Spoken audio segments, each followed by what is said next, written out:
여러분 반갑습니다. I'm Kwon-soa and this is K-Culture Dive. Join us in taking a deep dive into the heart of Korean culture, from K-entertainment to AI news, K-culture and photos. And for our Hallyu People segment, we invite a Korean-American rising gymnast. Let's dive in.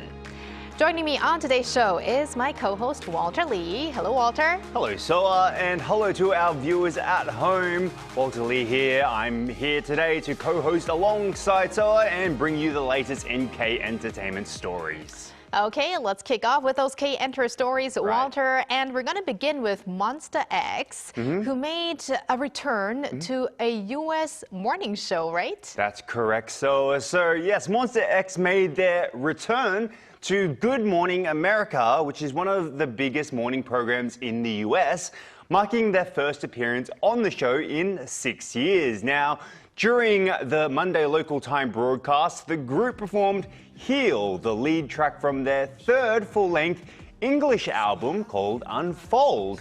Now, with this release, MONSTA X has set a new benchmark as the first K-pop act to put out 3 full-length English albums.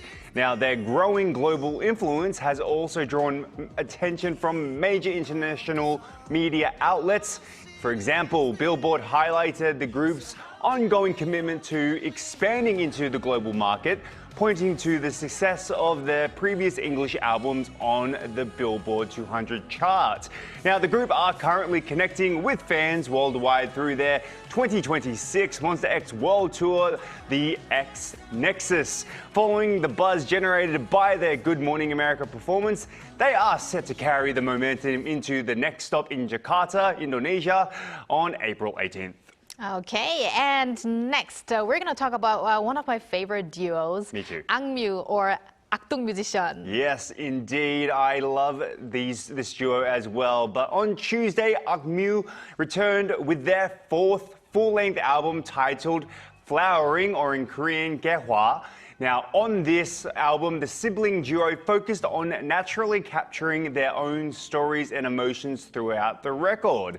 Now, the album reflects the shared feelings of today's youth, a period often likened to flowers coming into bloom, and that makes sense, it being almost spring now.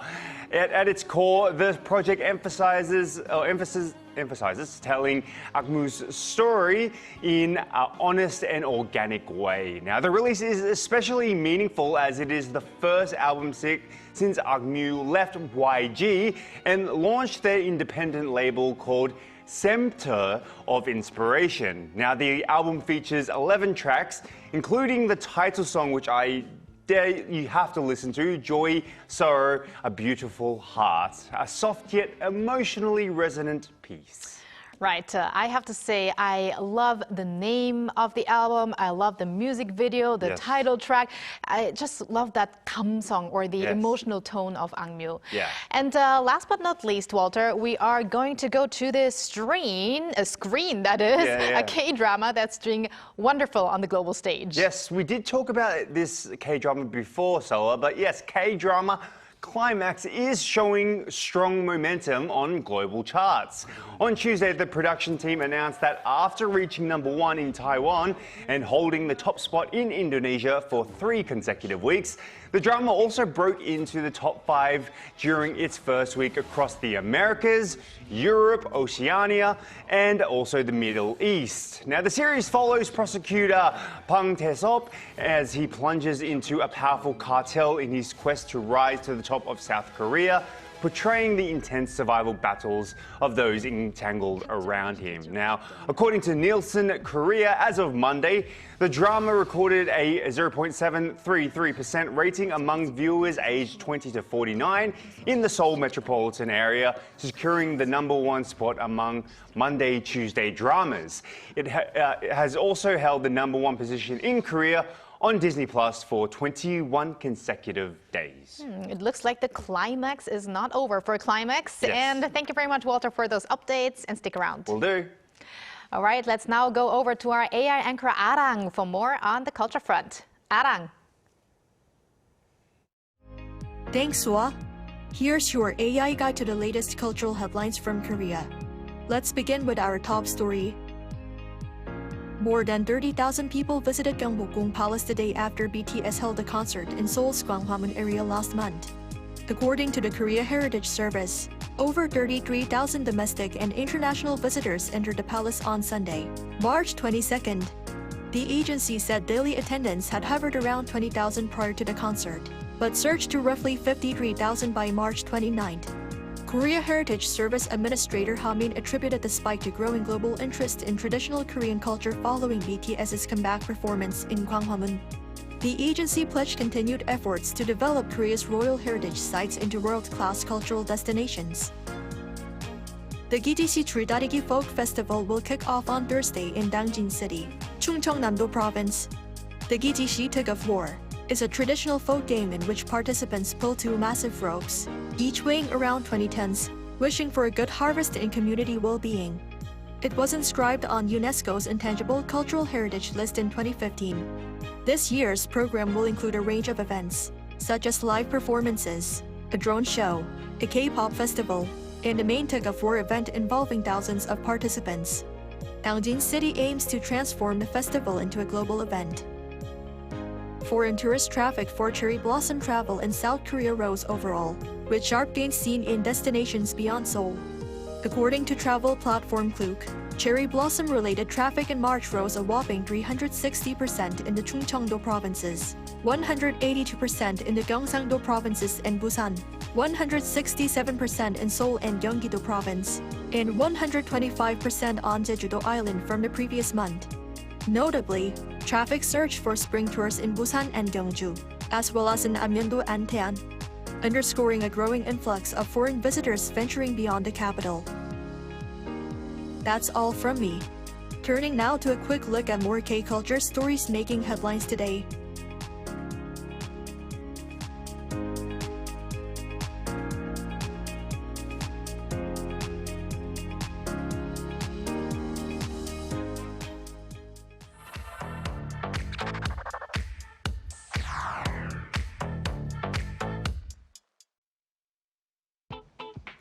Through a single photo at a time, we take a closer look at culture in Korea. This is K-Culture in Photos. Let's start with today's keyword, 전통시장, that is a traditional market or street market. So, what exactly is a traditional market? It's a lively local marketplace where people buy fresh food, share stories, and experience everyday Korean life. Take a look at this, rows of vibrant fruits in all kinds of colors and varieties. And right next to them, fresh seasonal vegetables. Honestly, there's no better place to shop for what's in season. And it's not just fruits and vegetables. You'll also find incredibly fresh seafood. In fact, some markets will even prepare it for you on the spot and guide you to a nearby restaurant so you can enjoy it right away. Now, with more people, especially younger generations, shopping online or at large supermarkets, traditional markets may seem less common, but they offer something you can't find anywhere else: energy, freshness, and a real sense of connection. Now, let's move on to our second theme, spring nights at Korean night markets. If traditional markets are more familiar to older generations, night markets have become a hot spot for younger crowds. Take a look at this. As the sun goes down, the lights come on, and the streets fill with energy, music, and the smell of delicious food. Here are a few more scenes packed with people, lively and buzzing, almost like a festival every night. Many markets have been upgrading their facilities, from cleaner spaces and better parking to improved fire safety systems. Now, let's talk about the food. Steak, shrimp, tteokbokki, grilled chicken skewers, roasted corn. Just looking at them makes you hungry, right? And of course, night markets are also a popular day spot. You'll see plenty of people taking photos and sharing their food shots online. So, which one would you want to try first? And for the next photo, let's start with this sentence. When cherry blossoms fall, azaleas begin to bloom. Take a look at this first photo. Children looking out over a hillside covered in pink. Even from behind, they look so adorable, don't they? And this view, an entire mountain painted in bright pink azaleas. Here's another scene from a famous azalea festival. From above, it almost looks like a sea of deep pink. People come here to soak in the beauty of spring. Now, let's take a closer look. Each flower is small and delicate, but together they create something truly breathtaking. And finally, the stunning mountain view at sunrise. Azaleas glowing in the soft morning light with peaks stretching out in the distance. It's the perfect place to slow down and just take it all in.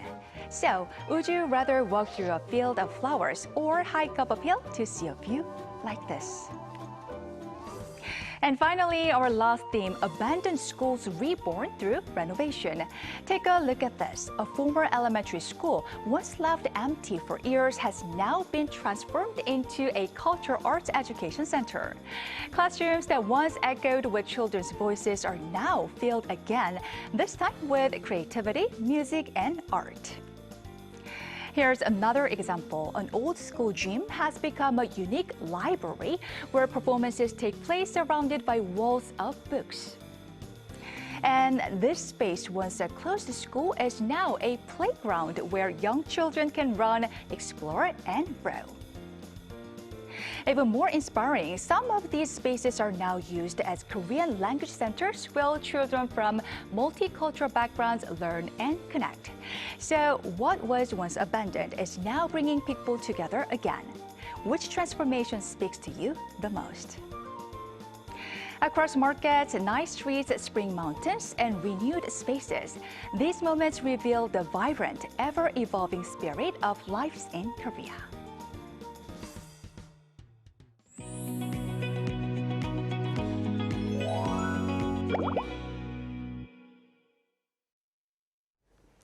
Chloe Cho, a Korean-American gymnast born in 2006, has been drawing major attention in U.S. college sports. She was named the Big Ten Women's Gymnastics Freshman of the Year, competing under the NCAA, or National Collegiate Athletic Association. The NCAA brings together top student athletes from across the United States and is widely known as a gateway to the Olympics. Let's talk with Chloe Cho about her journey and her dreams of becoming an Olympian, perhaps even representing her father's home country, Korea. Chloe, hello. Hello, Chloe. Hi there. Thanks so much for having me today, Sue and Walter. Very happy to have you on the show, Chloe. So it might be a little bit later, but first off, congratulations on being named Big Ten Freshman of the Year. So how do you feel about it? Well, thank you so much. It was truly such an exciting experience. I mean, going into college, I didn't really know a lot about what awards you could even receive or what I wanted to pursue. So I really just focused on getting to know the team and the coaches and living on my own and moving out from home. And just focusing on all these aspects made getting that award at the end of the year so much more fulfilling too, because I got to share it with my family and my teammates as well. Right, so the NCAA may not be familiar to some of our global viewers. Could you briefly explain what it is and what it means to compete at this level? Yeah, so as you just shared, it's the National Collegiate Athletics kind of Association. It oversees sports across the U.S. and it's split up into multiple divisions, 1, 2, and 3. And then typically, athletes who are even in high school are looking to get in communication with colleges and to be able to secure spots on their team in the future. And so a big reason why I chose the University of Illinois is because it is a Division I school athletically, and it is also ranked in the top 10 universities publicly academically. And so just that balance of both the sport and just still learning was really important to me. So, yeah. The university must also be happy to have you as a student, Chloe. But at what age did you start gymnastics and what inspired you to begin? Yes, so I started when I was about 6.5 years old. I honestly just love trying lots of different athletic things. Like I played some soccer, I did dance lessons and ballet, and then I had a friend who was trying out gymnastics, and so I wanted to try it with her. And I immediately was just in love with the world. I was in love with just getting to learn new skills and feeling that accomplishment of succeeding and getting your goals and just being able to level up and just continuing to become a better version of yourself was an aspect that I just immediately loved. Yes, I've seen some of your performances online actually, and you are a standout performer. What do you think has been the key to your strong performances since your debut season? Absolutely, yes. I think there's already been so much growth and so much I've learned even about the sport and myself as I've gotten into college. But I think a huge factor that has helped me a lot and just competing confidently has been just choosing to love the sport and to love practice every day and just to connect with your teammates, to rely on them, to have good relations with the coaches, and also just to really be able to take care of yourself and sometimes just choose yourself, take care of yourself mentally and physically, emotionally, and just really letting yourself do what it is you need to do to love the sport. I think that has changed my outlook so much in competing, and it's made it so much more rewarding too when you are really just proud of what you're doing. Now, just like Walter just mentioned, you've been a standout performer, Chloe, and I mean, you've been scoring an impressive 995 in both the uneven bars and floor exercise. I mean, I'm not an expert in gymnastics, but I know that this is a high score. So what has helped you excel in these events? Yes. Okay. So bars is my favorite event, and as long as I can really remember, it's been my favorite. And so honestly, I feel like it really just overrides any of the nerves or kind of those feelings of stress because I just get to love the event and fly and swing around. And so that helps me a lot when I'm going to bars because I'm just excited about it. And then for floor, especially in college as well, it has become so much more of a performance. And especially, again, knowing my team. And then furthermore, especially at the university, knowing classmates who are in the audience or students from other sports and just feeling like I get to connect with the audience and with the judges and perform for my teammates has made it just so much more fun.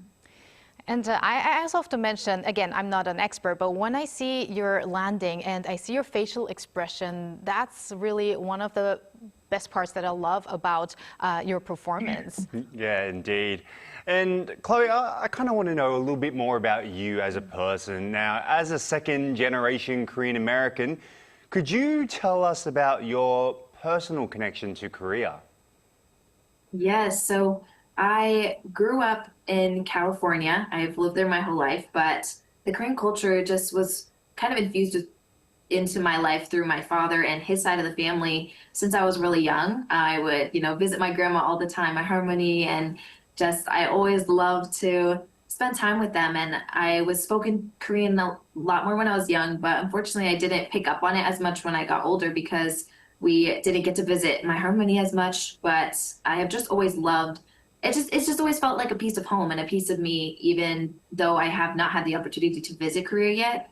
But it's just always been a big part of who I am. And I also actually have a really incredible opportunity to study abroad in Korea this summer. And it's just something that is so exciting to me. It's like, seriously, like it's not a once in a lifetime experience because I hope to be able to travel there much more in the future. But just this being the first time that I'm going to be actually able to go is just so incredible to me. So now when you do come to Korea, maybe we could have you someday personally here in the studio, Chloe.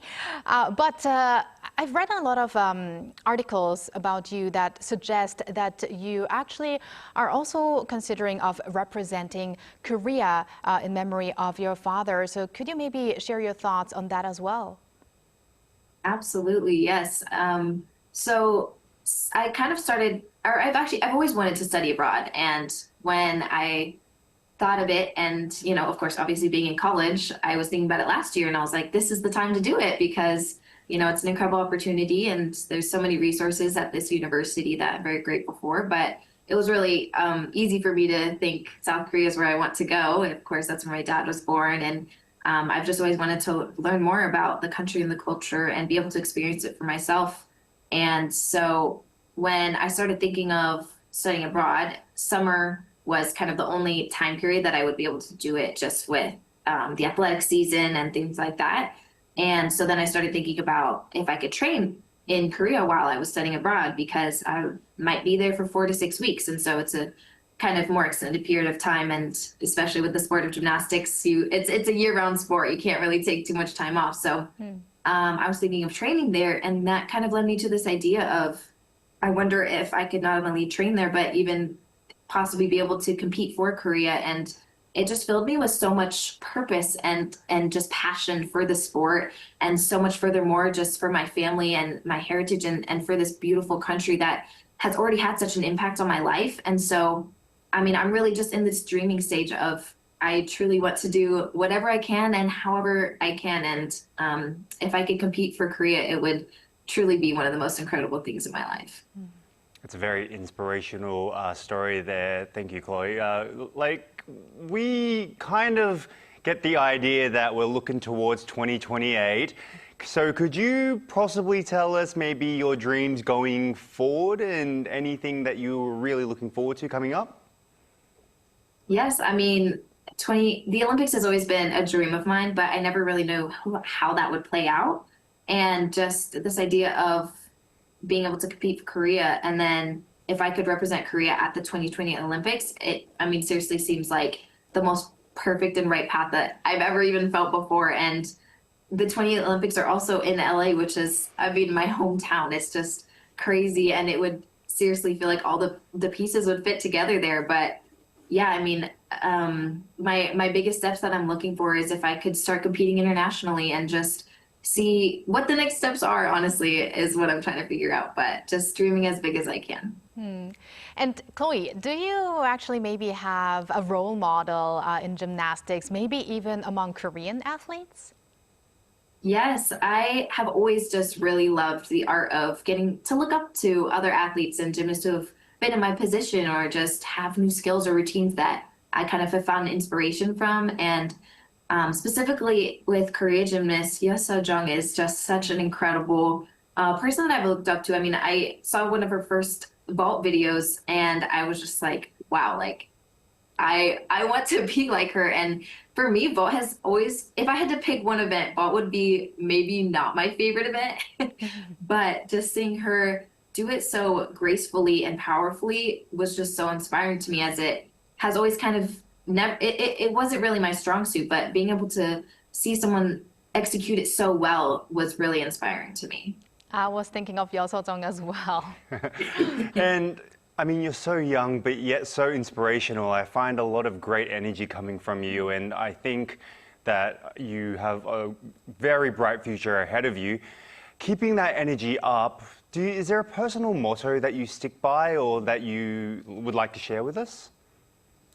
Yes, I would say definitely this year specifically, my biggest motto, or kind of what I've been living by, is just loving each moment and living in each moment. Because really at the end of the day, it's all we have, the today, the right now. And so I've just been focusing on loving where I'm at, loving myself, and loving my environment, the people around me, the experiences around me.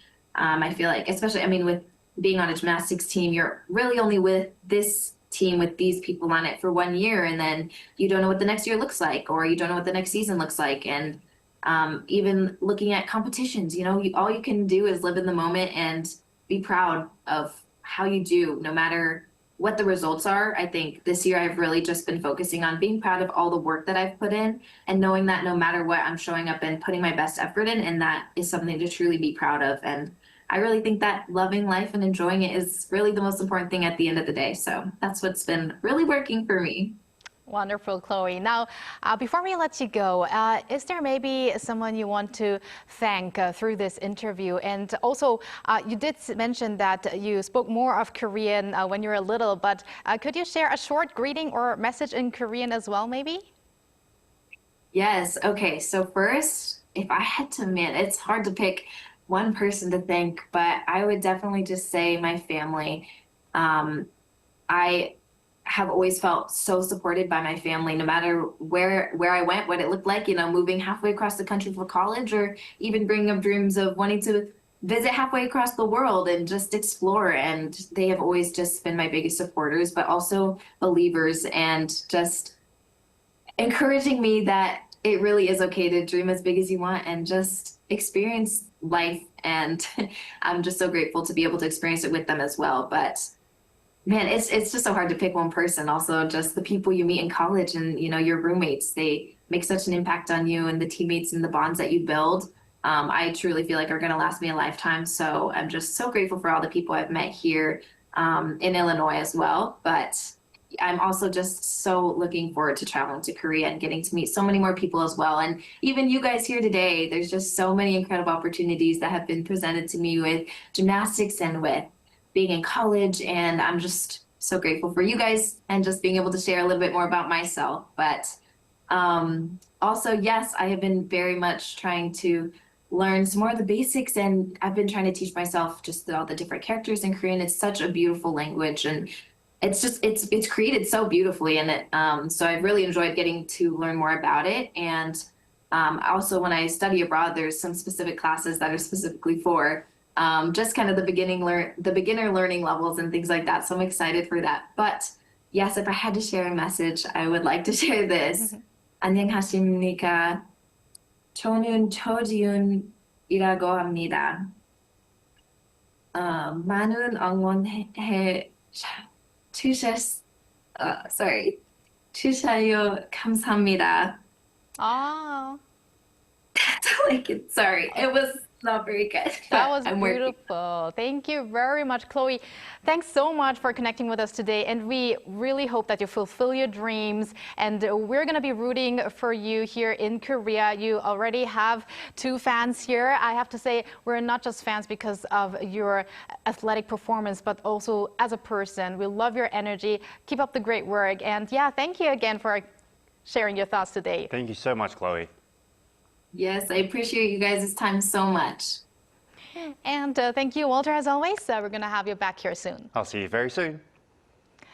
Thanks for watching and your interest in everything K-culture. Please tune in again tomorrow, 2 p.m. Korea time.